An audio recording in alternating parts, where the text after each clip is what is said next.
Hi guys, welcome back to నిక్సారూస్ creation.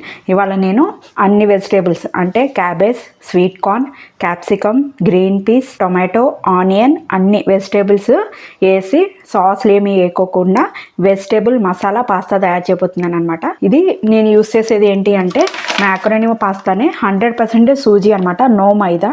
So ఇది హెల్త్కి కూడా పర్వాలేదు, అంత ఇదేం కాదు. మనం చేసేది మంత్లీ వన్స్ అలా చేస్తాము. పిల్లలకి పెద్దలకి అందరికీ పాస్తా తినాలనిపిస్తుంది అనమాట. సో ఈ పాస్తా ఎలా తయారు చేసుకోవాలో ఇప్పుడు మనం ప్రాసెస్లోకి వెళ్ళిపోదాం. ఫస్ట్ మనం పాస్తాని బాయిల్ చేసుకోవాలన్నమాట. దానికోసం నేను ఒక 1/2 లీటర్ వాటర్ అయితే పెట్టేసుకున్నాను. వాటర్ కాగిన తర్వాత ఇందులో పాస్తా వేసి మనం బాయిల్ చేసుకోవాలి. చూడండి, వాటర్ ఇలా రోలింగ్ బాయిల్ అవుతున్నాయి కదా, అప్పుడు నేను ఒక బౌల్ పాస్తా తీసుకుంటున్నాను అనమాట. ఇది 80% వరకు కుక్ అయిపోవాలి.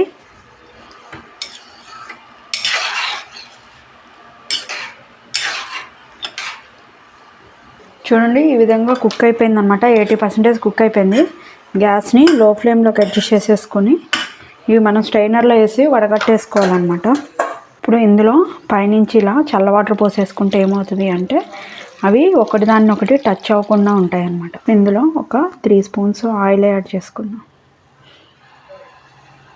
ఆయిల్ హీట్ ఎక్కిపోయింది కదా, నేను 5 వెల్లుల్లిపాయలు ఇలా సన్నగా కట్ చేసుకుని వేసుకుంటున్నాను. అండ్ ఒక మీడియం సైజ్ ఆనియన్, అది కూడా ఇలా చిన్న చిన్న ముక్కలు కట్ చేసుకుని వీటన్నిటిని కూడా టాస్ చేసుకోవాలన్నమాట.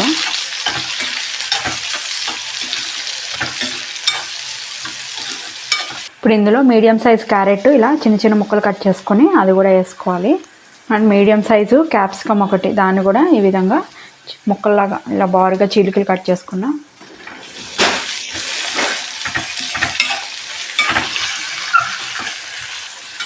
ఇవి కొంచెం ఒక 5 మినిట్స్ అయిపోయిన తర్వాత క్యాబేజీ, చిన్న ముక్క క్యాబేజీ కూడా కట్ చేసుకుని వేసుకుంటున్నాను. ఒక 2 స్పూన్స్ స్వీట్ కార్న్ కూడా. మొత్తం వెజిటేబుల్స్ అన్నీ వేసుకుంటున్నాం మనం ఇందులో. అన్నిటిని కూడా చక్కగా టాస్ చేసుకోవాలి. ఇంకొక 2 స్పూన్స్ గ్రీన్ పీస్, పచ్చి బఠానీ కూడా వేసుకొని అన్నిటిని చక్కగా టాస్ చేసుకోవాలి.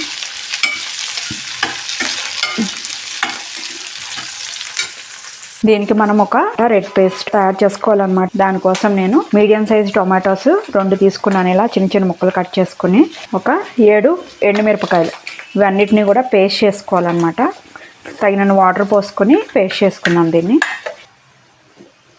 చూడండి, ఈ విధంగా పేస్ట్ చేసుకోవాలి. నేను వాటర్ యాడ్ చేసుకోమంటే టమాటాలో వాటర్ ఉంటుంది కదా, ఆ వాటర్తోనే ఈ విధంగా పేస్ట్ అయితే అయిపోయింది.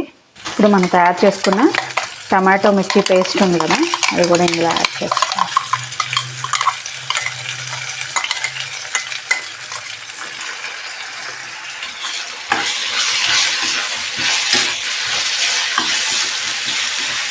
ఇది కొంచెం పచ్చివాసన పోయే వరకు ఒక 5 మినిట్స్ ఫ్రై అవ్వనివ్వాలి.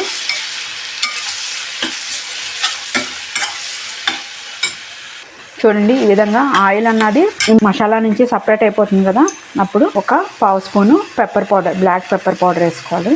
ఇంకా ఇందులో మనం ఎలాంటి సాస్లు యూజ్ చేయమన్నమాట.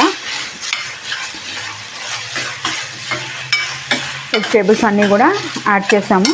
ఇప్పుడు ఈ పాస్తాని ఇందులో యాడ్ చేసేసుకోవాలి.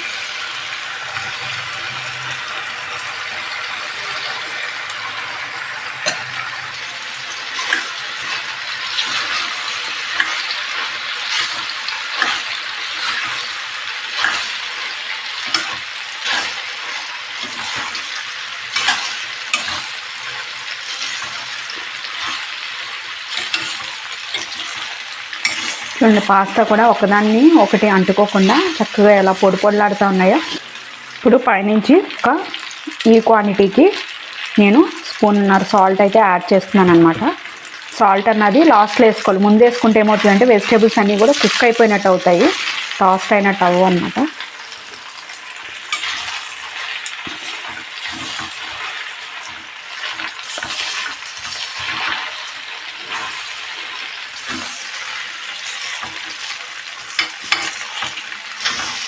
ఇప్పుడు పైనుంచి ఇలా ఒక చీజ్ని, ఒక స్లైస్ని తీసుకున్నాను నేను. తీసుకుని ఇలా గ్రేట్ చేసుకుని అది కూడా ఇందులో యాడ్ చేసుకున్నాను.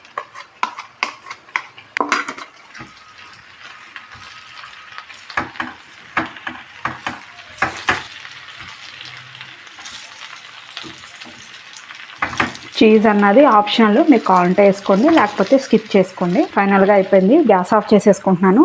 దీన్ని స్ప్రింగ్ ఆనియన్స్ కూడా ఇప్పుడు యాడ్ చేసుకోవచ్చు కావాలంటే, నా దగ్గర అవైలబుల్ లేవు అందుకనే నేనైతే స్ప్రింగ్ ఆనియన్స్ యాడ్ చేయట్లేదు. ఇన్ కేస్ మీకు కావాలి అంటే కనుక చీజ్ వేసుకున్న ప్లేస్లో స్ప్రింగ్ ఆనియన్స్ యాడ్ చేసుకోండి, బాగుంటుంది. ఇప్పుడు నేను దీన్ని సర్వింగ్ బౌల్లో తీసి చూపిస్తాను. సో వింటర్ సీజన్లో హాట్గా వెజిటేబుల్ మసాలా పాస్తా అయితే రెడీ అయిపోయింది. మీరు కూడా తయారు చేసుకోండి. టేస్ట్ ఎలా ఉందో నాకు కామెంట్ చేయడం అయితే మర్చిపోకండి. మీరు కనుక ఫస్ట్ టైం కనుక ఛానల్ చూస్తున్నట్టయితే సబ్స్క్రైబ్ చేసుకోండి. ఇలాంటి మరికొత్త డిషెస్ కోసం బెల్ బటన్ ప్రెస్ చేయడం అయితే మర్చిపోకండి. ఈ వీడియోని మీ ఫ్రెండ్స్ అండ్ ఫ్యామిలీ మెంబర్స్కి కూడా షేర్ చేయండి. Thank you guys.